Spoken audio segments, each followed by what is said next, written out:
Grabe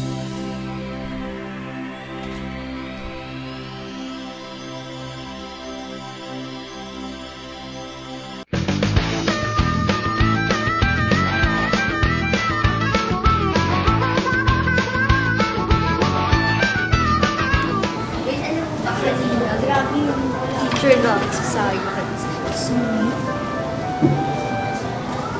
patingin naman pa cellphone mo. Ito. Ay, bagong bili ng mama mo? Ako din, may madami siyang bili sa akin na sandals. Hindi ko lang sinuot ngayon. Siya nga pala, Anjin, gusto mo ba sumama mamaya sa amin ni Yaya sa mall? Mag-shopping kasi ako eh.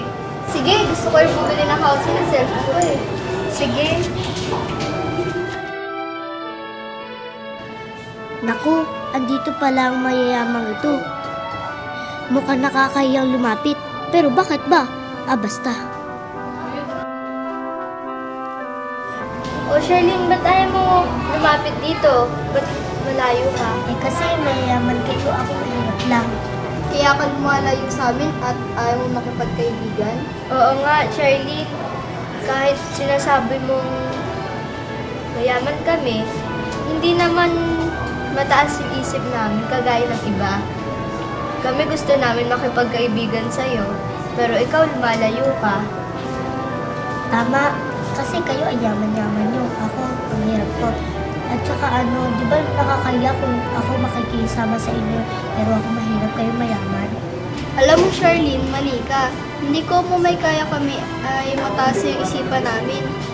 At kung mo mahirap ka, ikakahiya mo na ang pagiging mahirap mo? Mali yun.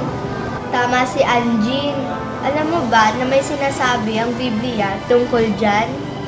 Sa Kawikaan 22:2. Ang mayaman at ang dukha ay nagkakasalubong kapwa. Ang Panginoon ang may lalang sa kanilang lahat. O, narinig mo ba yun, Charlene? Mayaman man o dukha, iis lang ang may likha sa atin, ang Diyos. Oo nga, tama kayo. Pasensya na ha, Janelle, Anjin. Mali pala ang isipin ko sa inyo. Hindi pala ako mayaman, may mataas ang pag-iisip. Hindi porket mahirap ako, ay ikakahiya ko na ang pagiging mahirap ko. Dahil ang sabi sa Biblia, ang mayaman at ang dukha ay parehong nilikha ng Diyos. Yan, friends na tayo. Lapit ka na dito.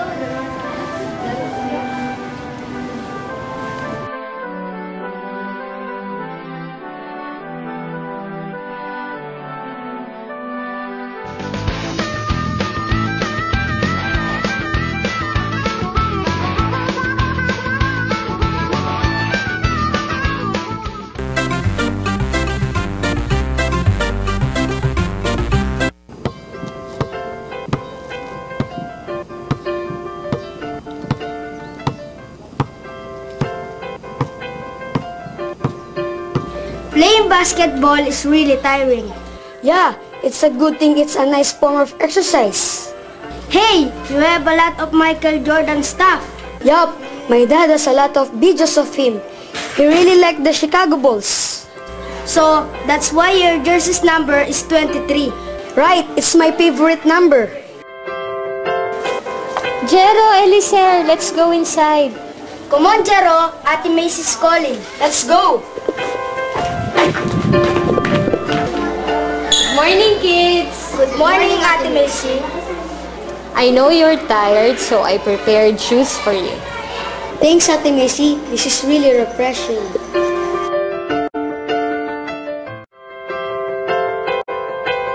Yup, Ate Macy. Do you also like Michael Jordan, like Jero? Not that much. Why did you ask? Because then your favorite number would also be 23. Well, my favorite number may not be the number 23, but did you know that it is written in the Bible? Really, Ate Macy? That's cool. Yes, it is written in 1 Chronicles 2:22. And Segub begot Jair, who had 23 cities in the land of Gilead. He had 23 cities. My favorite numbers in the Bible. Yes, in fact, it is also written in 2 Kings 23:31. Jehoahaz was 23 years old when he began to reign. and he reigned 3 months in Jerusalem. And his mother's name was Hamutal, the daughter of Jeremiah of Libnah. Well, whatever you may become at that age, you should never be a bad person, but always try to obey all the commandments of God in the Bible. Yes, Ate Macy.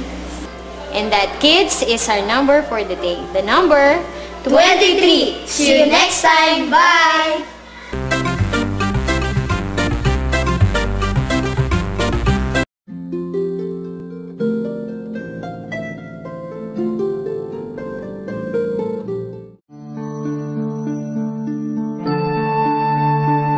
Nang ipanganak nga si Jesus sa Bethlehem ng Judea sa mga kaarawan ng Haring si Herodes, narito ang mga pantas na lalaki ay nagsidating sa Jerusalem mula sa silanganan.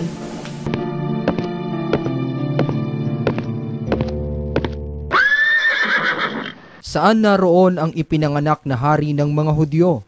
Sapagkat aming nakita ang kanyang bituin sa silanganan at naparito kami upang siya'y sambahin. Nang marinig ito ng Haring si Herodes, ay nagulumihanan siya at pati ng buong Jerusalem. At pagkatipon sa lahat ng mga pangulong saserdote at mga eskriba ng bayan, ay siniyasat niya sa kanila kung saan kaya ipinanganak ang Kristo. Nang magkagayoy, tinawag ni Herodes ng lihim ang mga pantas na lalaki at kanyang siniyasat ng buong ingat sa kanila ang panahong isinilang ng bituin at pinayaon niya sila sa Bethlehem. Kayo magsiparoon at ipagtanong ng buong ingat ang tungkol sa sanggol, at pagkasumpong ninyo sa kanya, ay pagbigay alam ninyo sa akin, upang ako na may makaparoon at siya'y aking sambahin. At sila, pagkarinig sa hari, ay nagsiyaon ng kanilang lakad, at narito, ang bituing kanilang nakita sa silanganan ay nanguna sa kanila.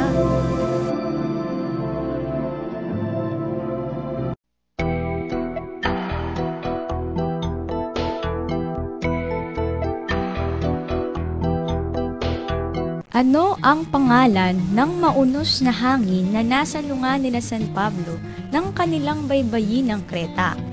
Letter A, Dasiel. Letter B, Euroclydon. Letter C, Salathiel. Letter D, Abias. Abangan mamaya ang tamang kasagutan sa pagbabalik ng KNC Show!